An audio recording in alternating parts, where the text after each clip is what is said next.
नमस्तेस्तु भगवन् विश्वेश्वराय महादेवाय त्र्यम्बकाय त्रिपुरान्तकाय त्रिकाग्निकालाय कालाग्निरुद्राय नीलकण्ठाय मृत्युञ्जयाय सर्वेश्वराय सदाशिवाय श्रीमान् महादेवाय नमः।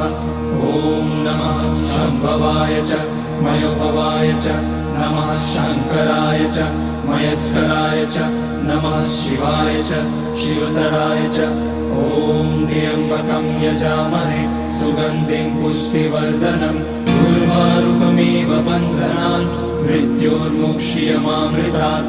नागेन्द्रहाराय त्रिलोचनाय भस्माकराय महेश्वराय नित्याय शुद्धाय दिगम्बराय तस्मै नकाराय नमः शिवाय।